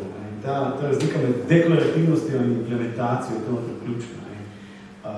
Lahko si mrskaj zaželiš, ampak dejstvo je pa, da če ne bo potrebe potem tudi, nažalost, ne bo se to realiziralo. Zdaj pa, na kateri točki mi pa prepoznamo neko potrebo, to je pa odvisno od različnih podsistemov, ki to funkcionirajo. Zdaj, kako se bomo približali temu, da bodo ljudje prepoznali to potrebo?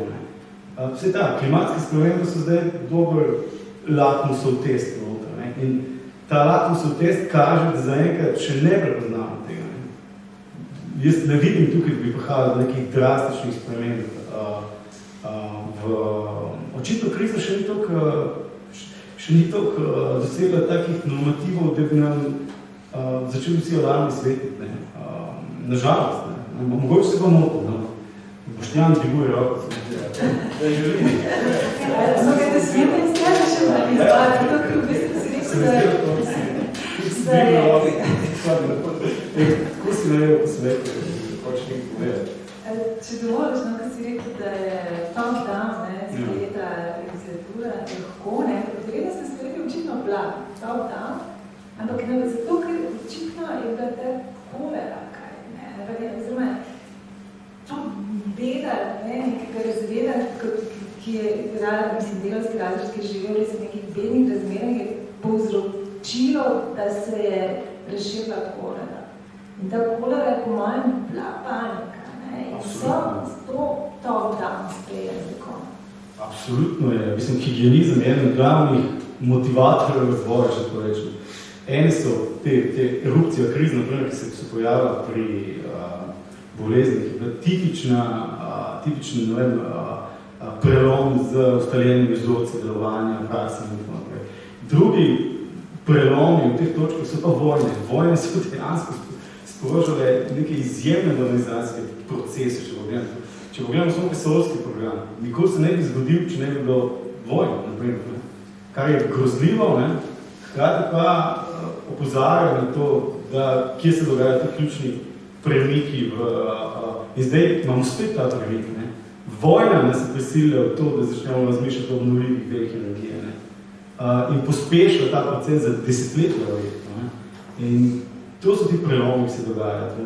Tako kot si omenil, kolera absolutno je, COVID je bil, nastavek je bil v bistvu zato, da se sprožijo, ampak enostavno so bile, kako bi rekel, tukaj razmere čisto drugačne kot v tistem obdobju. Tukaj so bile, se je to pokrilo, v bistvu se je COVID-no obdobje se je pokrilo z digitalizacijo. To je pospešilo digitalizacijo za 10 let, ali pa za več. In tu je spet COVID, ne da bi mi opazili, je naredil izjemno radikalne premike v tem pogledu z vidika nekih digitalnih transformacij, ki bodo za desetletja naprej zaznamovali to, kar se nam dogaja. In vse to, kar se nam dogaja, seveda tudi ni tako pravlično, kot se zdi na prvi pogled, ker neke obrisi krize, ki so se pri tem pojavili, še niso razrešeni. V bistvu, še ni razrešeno, kako bomo reagirali na vse te probleme, ki se pojavljajo, hkrati s tem pospeševanjem teh tehnoloških razvojev. Ok, hvala. Zdaj bi se še za hip ustavila pri modernizmu in bi kolega Tadeja govorila, če smem. In sicer ta nepovratnost, oziroma ta Freudova teza, da je treba najprej afirmirati to nepovratnost, da lahko sploh interveniramo. A ni modernizem naredil nekaj? Mislim, ni tega naredil, po mojem. Modernizem je pravzaprav se ni soočil z nepovratno situacijo, po mojem, ampak jo je poskušal to preteklo zredirati, če mislimo samo na probati, vse, kar je stalo, je za nič, vse podremo in zrediramo do točke nič in gremo v prihodnost. Jaz mislim, da bi to naredil modernizem, da je bila to napaka, ne? Ja, ne vem, to je težko reči, da bi v tem smislu, da bi šli v tezo, da je neka modernistična zdrs ali pa neka pretirana nek hibrid, zdaj nas prepelje do tega, to je zdaj tako. V bistvu nimam kakšnega pametnega odgovora. Zdaj lahko samo to povem, da seveda se je treba tisto, kar najbrž vedno pozabljamo, pa podcenjujemo, je to, koliko se ene stvari vedno znajo ohraniti, s katerimi mi hočemo zradirati. Skratka, ostanejo tudi te krize, ki jih mi kot da znormaliziramo, se na njih navadimo, morajo se nekam se mora to odpeljati, nekje se mora ta sprememba zgoditi. To je recimo najbrž neka ta osnova tega, da nekaj za njimi ostane, skratka, in se tudi nekje nekaj patološkega navekovaji, pa ne, nekje druge proizvede. Se pravi, tako da zdaj to velja za vse krize, te, ki so načeloma sicer motnje, ampak imamo mi še vse neko objektivno zmožnost, da jih, če se pravilno jih lotimo, rešovati jih lahko rešimo. Torej, recimo, epidemije so take krize, ki so načeloma rešljive. Kadarkoli jih zagrabimo, torej, tudi če jih zagrabimo zelo pozen, so na nek način rešljive. Pri podnebni krizi je drug problem. Zdaj, ko si ti rekel, ni od spodaj pritiska dovolj velikega za to, da bi spodbudili zakonodajalce, da bi spremenili. Ne. Težko je, ne, zaradi tega, ker gre za neke, kljub temu, da se stvari že kažejo, je po bistvu podnebna kriza taka, da se pravi efekti nikoli še ne kaže. Da smo mi de facto že 20 let naprej od tega, kar vidimo, ne, ali pa vsaj 10 let, kako pa se zadeve pospešujejo. Pa te zapozneli učinki pridejo prej, kot mislim, ne, ko zapozneljost je krajša, samo bolj intenzivno, ne, recimo teh učinkov, ki jih še ne vidimo. Se zadeve zelo gostijo in zelo se pospešujejo. Tako da od spodi ne more priti te pobude, ker ni pravilno dojemanje sploh krize, tudi plus, da imamo to hkratno neko veliko zmožnost ljudi, da se navajajo na čudne motnje, ne kot so recimo, če mislimo zdaj, kako se reče, ne, če bi pa tukaj bilo enkrat resen orepročinski val v Sloveniji, pa dojemni. Se pogledamo, kjer so bili resni vročinski valovi, pa pogledamo, kaj se v Avstraliji dogaja takrat pred COVID-om, ker je tisti, se je lahko zabil na tisti požar, ki je zgoril po Avstraliji, ne, mislim, pa se nikaj bistveno spremenil v njihovi politiki na to. Ne počneš nikoli ni dost, ne, smo malo tako naredili. Tako da neka sprememba zakonodajstva, če se to vprašanje, eno čist zanimivo, ne, tako anekdotično, malo jadrani, ne. Z kolegicami iz pravne fakultete, ne, mislim, da smo 5 let poskušamo prijaviti projekt, ki ga vedno zgubimo iz nekih drugih razlogov, ne, strani ocenjevalcev. Enkrat zato, ker pozabimo povedati, da je kapitalizem najslabši ljudi kriv, včasih pa zato, ker smo levičari, ne. Skratka, odvisno, kolikor pade, ne? Ampak vedno nek tak malo ideološki moment zraven. Ampak kaj je point projekta je pa v tem, da bi poskušali postaviti neko pravno, neko obliko tudi pravnega reguliranja tega, kar v resnici rabimo, se pravi nekega izrednega stanja, ki ni to vojno stanje, pa ni neko sprotno prilagajanje, ampak je nekaj to, kar bi po podnebni krizi, recimo prav v tem primeru, morali razmisliti, ta climate emergency, o katerem govorimo kot malo opisno bolj kot podnebna kriza, v resnici nekaj v slovenščini, kaj to pomeni, ne vse tako, ko se uporablja ta pojem, da se to pravno regulira, kar pomeni, da se razglasi, to mora biti iz vrha, razglasi nek začasni ukrep, oziroma neka forma izrednega stanja, ki ji vsem daš, kljub temu, da je podnebna kriza v resnici neskončna, ji daš neko definicijo, kdaj lahko to izredno stanje zaključimo. Ker to je recimo, ko smo želeli pri epidemiji, je problem o tem. Če ukrepi zgledajo, da se bojo kar v neskončno slekali, ljudi ne bomo sprejeli. In je treba tle naumiti, kako definirati moment, ko bi recimo izredni podnebni climate emergency lahko odpravili, se vrnili v normalno zakonodajo. In to, kje pa bi lahko definirali to zadevo, tukaj bi bil recimo izhodišče tega, ko se stvari potem v realnem svetu, v praksi, ne zakonskega podkova, ko se stvari v ekonomiji, v tem, kaj se gledi, kako se gledi, koliko je prometa, koliko je letalskega prometa. Vidite, kaj se z emisijami dogaja, de facto konec kapitalizma ali pa neka velika transformacija kapitalizma ali pa odmik od fosilnih goriv in naprej, da se zadeve tako nepovratno zasučajo na drugo, da se postavi druga trajektorija, iz katere več mi ne moramo iti, ki pa na mestu krizo pride ven iz krize. Se pravi, če bi definirali, kdaj se bo sistem to spremenil, bi rekel, ok, zdaj nima več smisla imeti izrednega stanja skoraj začenega, zaradi tega, ker svet se v resnici že obnaša tako, kot je treba. Ga že po avtomatizmu rešuje. Se pravi, problem je v tem, da obstoji, zakaj ne deluje, ker mislim, da nimamo pravnega, domišljenega pravnega mehanizma, ki bi bil ljudsko od strani ljudi sprejet kot legitimen, Zato tudi ne pride do ukrepov od zgoraj na vzdolj, pa nekih pravnih ukrepov, ker nimamo pravilnega, ker ni v resnici pravnega instrumenta še izumljeno za to. Zato specifično krizo, ki je taka, da je po svoji definiciji zunaj našega nadzora, čeprav smo mi proizvedeli.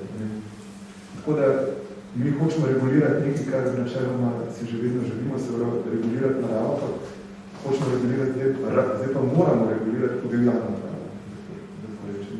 To je problem. Okay, hvala. Torej, malo bolj nežni temi se nazaj k tretji tezi, ki pravi, da so potrebne zgodovinske plasti, ki se nalagajo kot en palimpsest, da te bogatijo prostor, ki lahko postane diferenciran, poln potencialov, medtem ko brisani prostori so izprazneni, homogeni, monotoni, nediferencirani in zapirajo neke možnosti.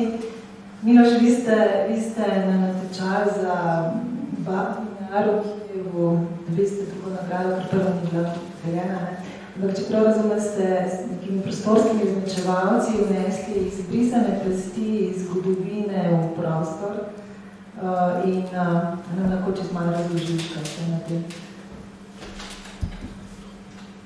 Ja, prvo zelo na hiter. Šlo je za eno od bolj znanih prizorišč holokausta s kroglami, skratka tega holokausta, ki se je dogajal v taboriščih na Poljskem, ampak ki se dogaja v Belorusiji, pa v Ukrajini, pa na tem poljih smrti. Skratka, obenem ima pa seveda to območje, ki je bilo nekdaj grapa, ki so jo Nemci uporabili kot v bistvu topografijo ubijanja, zato ker je grapa med drugim tudi razmeroma priročna topografija, zato da vzgoraj postaviš strelce in ljudje samo s pomočjo gravitacije padajo dol v grapo. Toliko, če govorijo o lažjih temah. Skratka, dejansko so uporabljali topografijo kot orodje ubijanja. Ampak potem, po drugi svetovni vojni, se je ta traumatična topografija potem še zabrisala. Deloma so jo uničili že Nemci, tako da so v bistvu uničili posmrtne ostanke pa zminirali del te grape, potem so pa z urbanizacijo celotnega območja Sovjeti v bistvu zabrisali topografijo samo, čeprav so jasno postavili en ogromen spomenik temu, kar se je tam dogaja. Skratka, gre za več plasti izbrisa, ki se potem mogoče po osamosvojitvi Ukrajine še nadaljeval s tem, da je tam naenkrat postavilo neko spominsko polje 30 različnih med sabo v spominskem konfliktu obeleženih skupnosti. Tam namreč niso pobijali samo Judov, ampak tudi recimo ukrajinske nacionaliste, ki so bili v nekem obdobju, tudi dejansko tisti, ki so Nemcem pomagali v nekaj orgazmu. Skratka, ena taka cel kaos druge svetovne vojne v Ukrajini se je odražal na tem polju. No. Mi smo mogoče malo tudi dugo tega, kako bi rekel, vprašanje, kako lahko na takem polju, usporedno z vprašanjem, ali lahko sploh še pišeš pesmi po tem dogodku, ker se je vprašalo Adorno, kako lahko sploh v bistvu urejaš spomenik, urediti spomenik, kaj pomeni to, mislim, na polju, ki ga ne moreš niti dobro zaobjeti, mentalno.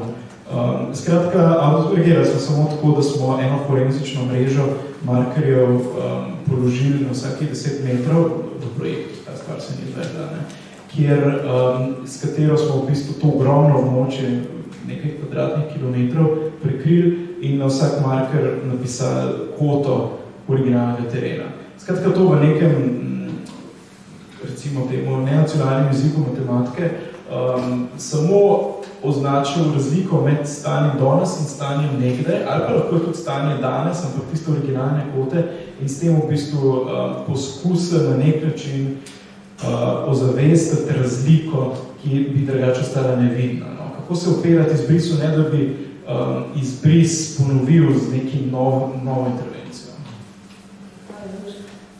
Boštjan, mogoče ti, mislim, da ta porozni prostor tudi vsebuje nekaj te zgodovinske plasti, Jaz mislim, da bi poroznemu prostoru po tej zgodovinske plasti dodala še to diferenciranost in fluidnost in potencial.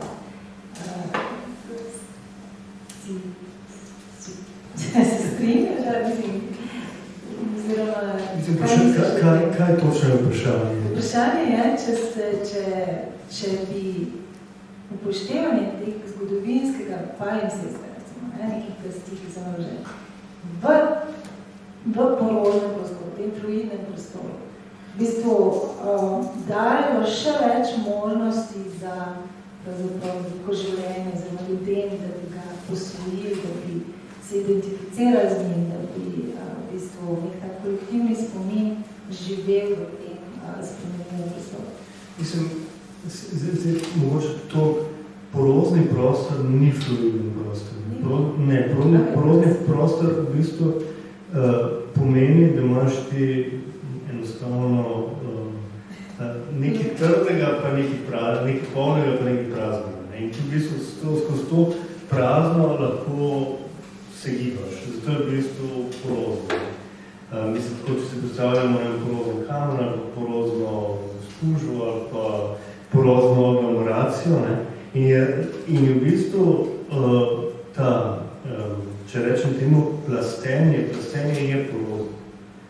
In tudi zgodovinsko plastenje je porozno in v bistvu zato v bistvu so zgodovinska mesta, ali pa mesta, ki imajo naložene zgodovinske plasti, so porozne mesta.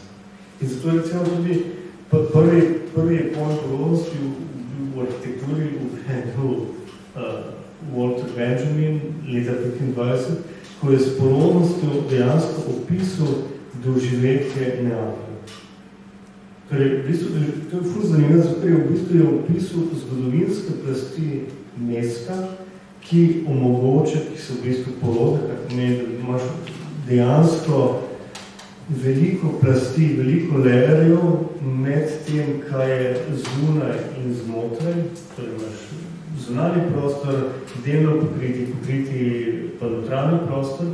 Torej, veliko plasti prostorsko, arhitekturnih pa materialnih, hkrati pa tudi je ta poroznost hinge, tečaj za prevod teh prostorov, mislim, fizičnih mej v socialnih mej. Torej, to pomeni, da ti v bistvu tudi v takem zgodovinskem layerju imaš tudi možnost, tle se spomnim na to, kar je Matjaž prej rekel, za vključujoč, torej demokratičen prostor. Ker v bistvu ta porozen prostor ti dovoljuje oziroma ti omogoča, da ga kot posameznik uporabljaš na različne načine.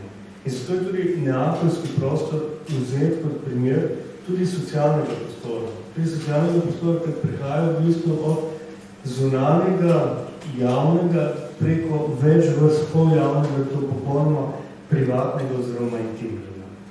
Torej, v bistvu, zaradi tega mislim, da je tudi ta razlika med poroznostjo in fluidnostjo je v tem, da fluiden prostor nima konstant, ker si prej rekla, porozen pa ima. Porozen ima v bistvu te meje, zamejitve, ki so konstantne, ampak konstantne na tak način, da omogočajo vedno spremenljivo uporabo. Hvala. Mogoče zdaj čist malo, ne vem zakaj si, če sem ga tlele dala v tale problemček v moj scenarij. Malo bi se navezala s enom projekt Great Repair od na liniji ETH projekt, spomniš. Pa me tam je nekaj, pač tam je bila izjava rečena, da ne smemo ničesar več zgraditi, ničesar več porušiti, ker vsaka gradnja, vsaka porušitev terja energijo. In v bistvu lahko samo še to, kar imamo, malo popravimo, oziroma pa popravljamo. Kaj zdaj s tem pravzaprav? V bistvu, ne vem, jaz v bistvu se s tem, meni se zdi tudi izrazito preponastavljeno.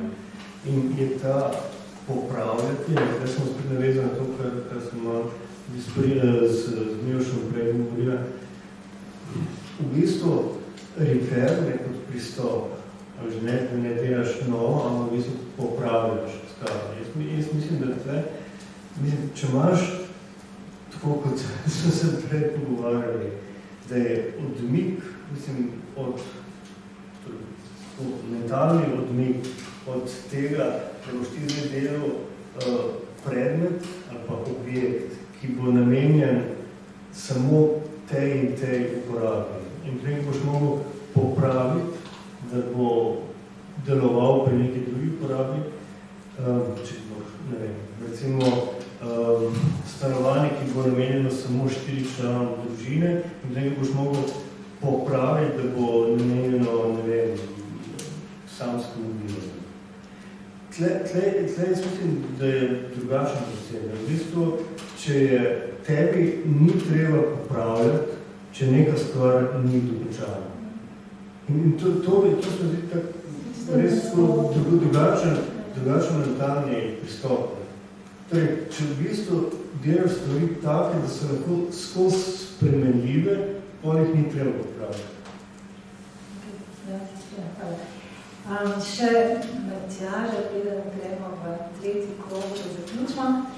Nekako, v tej knjigi Creativity in Tokyo ste govorite o revitalizaciji robustnega mesta. Zdaj, ko smo prej se pogovarjali o teh plasteh, zgodovinskih, ali so ti mehki dejavniki, ali so ti mehki dejavniki, čete tudi neko tradicionalne znanja, ki se nalagajo v nekih plasteh in iz tega ven lahko neko mesto črpa en kreativen način revitalizacijo, ali je to isto kot ta repair, ko smo se prvi, ali je to nekaj drug? V bistvu se povezuje s težnjami. Vse te metafore, ki smo nekaj uporabljali, v bistvu se med sabo prepletajo in dopolnjujejo. Isto se ta metafora v bistvu o nalaganju nekih spominov, akumuliranju teh plasti dopolnjuje s tem.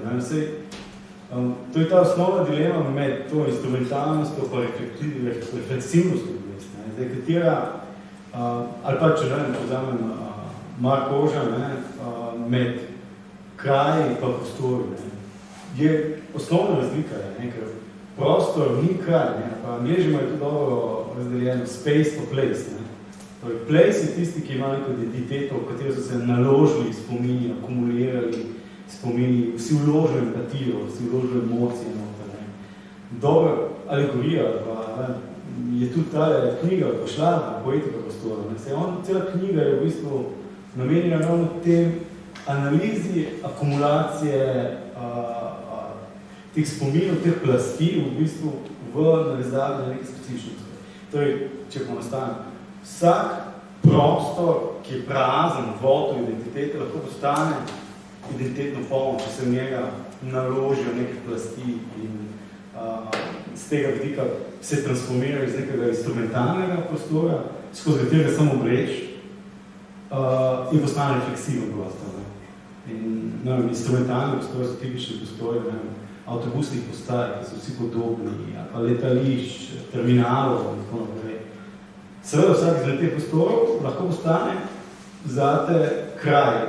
To je lepa prispodoba je tale film od Tom Hanks, ko je na terminalu, ko v bistvu za njega oni misli, da bo tam pač pol ure in šel naprej, pa je tam ostal mesece, se zaljubil, začel komunicirati z ljudmi na letališču in je to za njega ostal kraj. In podobno se seveda dogaja zdaj z temi spomini, ki jih mi vežemo na neke atraktorje v mestnih in tako naprej. Vse v tem res ogromno literature.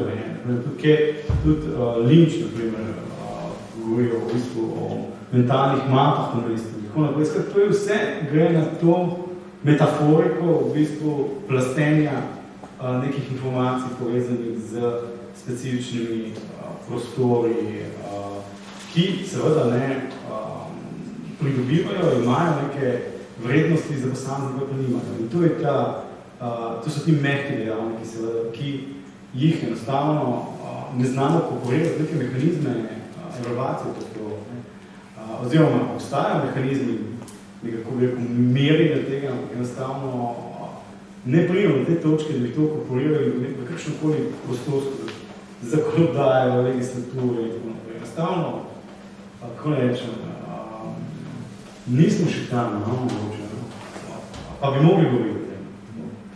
Hvala, Matjaž. Zdaj, mislim, da smo se približali tretjemu krogu, da povzamemo tole naše misli. Jaz vas vabim vas vse na moji desni in vse v dvorani, recimo, da kako poskusimo odgovoriti se, kaj je torej vloga arhitektov v sodobnih krizah in se razkrbavam po vrsti, mogoče tako veš. Bom jaz dal arhitektom, da arhitektom začne. Bom jaz to organiziral. V bistvu bral vodo.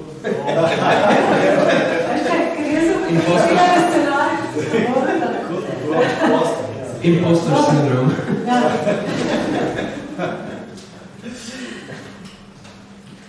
Zaprešamo arhitekti, ne? Vprašanje pa je za zaključek kakšno. Kakšna je vloga arhitekta?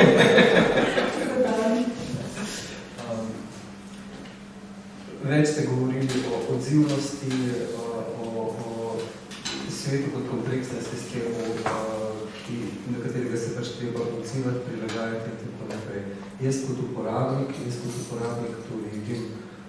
Po eni strani je v želji, da sledijo prostori temu, kar jaz v medicini rabim.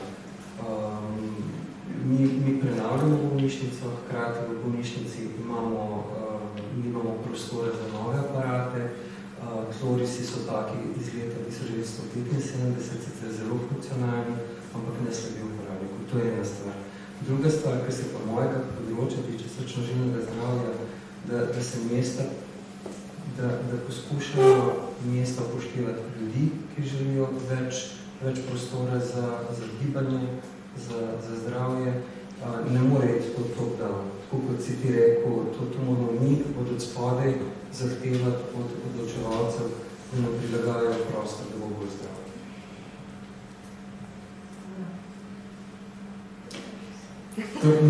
Mogoče ena reakcija na to, ker definitivno da bi zelo podobno gledala na ponovno uporabo prostorov pa na priložnosti, ki znanja hiše, ki so že zgrajene, ponujajo. Po drugi strani pa fajn vedno takole arhitekturno razglabanje soočati z recimo konkretnim programom bolnic, ki so gotovo ene izmed tistih programov, za katere bi težko razvili en sistem naseljevanja recimo baročnih dvorcev, ki bi bil še vedno efektiven, energetsko nepotraten, pa dejansko uporaben. Skratka, v sistemsko rešitev za nekatere programe, ki so v bistvu zaradi svojega skala, zaradi svoje merila, pa zaradi svoje pomembnosti v bistvu dejansko tovarne v tem načinu, da obstaja. Sveda imaš lahko bolnico v baročnem dvorcu in glede pogledov in izkustev je bo verjetno to boljša rešitev celo. Če vse tiste volumne sešteješ, pa funkcionalnost, v bistvu vse dotacije, ki so potrebne, tukaj pa ta sistem vsaj v trenutnih razmerah pade. Tako da nedogmatično razmišljanje po mojem naloga arhitekta v prihodnih letih. Skratka, ne da si izmislimo nov zveličavni sistem, ampak da nedogmatično razumemo, da kriza ni nova, da živimo v njej že stoletja in ne bom zdaj tega razvival, ampak to je ena izmed čist zanimivih intuitivnih izkušenj tega raziskovanja stanovanjske problematike, ki smo jo upravljali tukaj v muzeju. Mislim, ko bereš časopisne članke z leta 1920 pa 1970 na konca, mislim. To je na žalostna kontinuiteta stanovanjske krize. Ali pa v Londonu ali pa še bolj, recimo, otipljivo. To cele generacije živijo, se rodijo, živijo in umrejo v eni neznosni, nepomani krizi. Skratka, ne gre za to, da ozavestimo, da smo zdaj v krizi, ampak da ozavestimo, da smo konstantno v eni krizi in moramo poštekati, da je slabše, kot se nam zdi.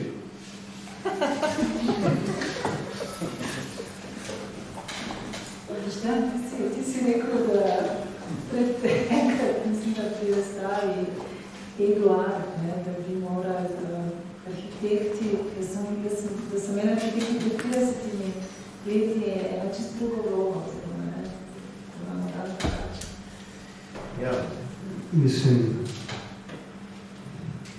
jaz ne mogoče prav to pri sebi zaključiti. To, kar recimo temu učil v tem studiu v Londonu, je vprašanje, kaj je arhitektov akt danes, oziroma arhitektov dejavnost. In mislim, da je tudi ta okrogla miza, da je bilo res super, da si v bistvu povabili toliko različne profile. In mislim, zakaj gre v bistvu kot arhitekt, jaz mislim, da danes imamo bistveno bolj, če to gledati in ugotavljati, kaj je ta burning issue. Kaj dejansko, da hodiš okrog in ne delaš rešitev, ne ponujaš rešitev, ampak v bistvu si ti kot arhitekt tvorni dejavnik sprememb v družbi. Ampak operiraš v bistvu s svojimi orodji, ki so drugačne kot orodja filozofa, sociologa, zdravnika, ne vem, botanika, znanstvenika. In v bistvu moraš zavedati, da kot arhitekt imaš pač moč, ker znaš uporabljati ta orodja, ki so tebi imanentna, ki so samo tvoje orodje. In v bistvu se mi zdi to zavedanje, da pa v bistvu v povezavi z vsemi drugimi profili, če tako poslušuje, tem se bo res dalo narediti nekaj drugega. Če bomo v bistvu kot arhitekti začeli delati kot sociologi ali pa filozofi ali pa zdravniki, pa ne bomo nič naredili. In to je to, v bistvu arhitekt ima moč, ampak ta moč je drugačna, kot je bila moč pred 30 leti ali pa pred 100 leti. In se zdi, da to zavedanje, kaj je ta moč in kakšna v bistvu sposobnost ali pa ta potencial arhitekta, v bistvu to, kar se mi zdi pač podobno, da je bilo pred 100 leti ali pa 1000 leti. Ker je tudi arhitekt delal nekaj drugega, kot je delal v bistvu znanstveno. In to se mi zdi govor danes, da arhitektom ni treba oblikovati. Zato smo sposobni. To mi znamo oblikovati prostore, ki jih ne znajo ne sociologi, ne filozofi, ne zdravniki. Dajmo to delati, ampak bomo to delali na drugačen način.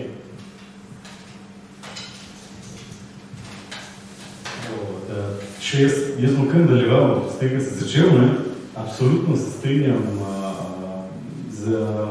z temi smermi, ki si jih podal, ne, v katero smeri. Bom pa se navezal mogoče na to, da je ta vloga arhitekta mogoče še vedno malo preč hibridna. V smislu, da imaš ta dvojni javnostov obraz, ampak v smislu pejorativne alevorije na to, ampak v smislu, da je po potrebi arhitekt umetnik, po potrebi je pa, kako bi rekel, načrtovalec, če temu povečem. In imaš to dvojnost, imaš izintegrirano še vedno v neko prizmo arhitektovega dela, no? Ali pa se mi samo meni zdi. In kar lahko rečem, jaz, če se navežem na to, pa kar si ti podala, da si podala istočnice, v bistvu bomo razpravljali o tem, ali je potrebno integrirati neke različne znanosti, neko interdisciplinarnost potrebno zagnati. Bi jaz na tej točki se mi zdi, da končno prihajamo do te točke, da o tem res govorimo in res se pogovarjamo o tem. Torej, da smo identificirali problem. Ampak nismo pa še na točki, da bi zdaj to implementirali. Zdaj, kako to pretopiti v neke sistemske rešitve, da bo res prihajalo ne na deklarativni, ampak na praktični ravni do delovanja vseh teh sistemov in podsistemov med sabo bo usklajen, do te točke pa zagotovo še nismo prišli.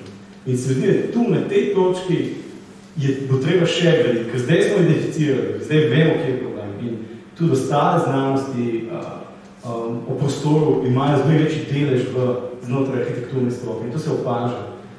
Bom rekel, v različnih državah z različno intenzitetom, tukaj se ne bom spuščil na slovensko ravno tako naprej, ker različne države imajo različne pedagoške sisteme in tako naprej, ampak opažam, da prihaja do intenzivnih pogovorov o tem. Zdaj pa čakamo na naslednjo fazo, da bomo to znali preklop narediti, bomo iz deklarativne pristopi v let's do it. Nimam podobnega sveta. Definitivno je lahko reče, da so arhitekti za reševanje krize, tudi absolutno največjo možnost so kakršnekoli krize, bolj koristni od filozofov, recimo. Mogoče malo pa eno skupno vodilo, recimo, da se mi zdi v zadnjem času tako, da kar so te krize, ipak, kakor so hecne, pa nedojemljive, so tako kar dosti samoumevne in splošno čutene, če se ve pustimo jih čutiti pa prepoznati. Od stanovanske do podnebne, da mislim skratka, če imajo prežgelno ti parke, jih čutimo vsi. Tako da v nekem smislu se mi zdi, da bi bila naloga arhitektov in filozofov v nekem segmentu ista. Se pravi, kombinirati svojo, probati na filozofski arhitekti, na arhitekturni način, artikulirati, oblikovati nekaj, čemu se skoraj lahko reče zdravi razum trenutno. Se pravi, imeti feeling za gemein v dvojnem pomenu besede. Tako da mislim, da res nekaj feelinga iz tega, kar je v bistvu gemein.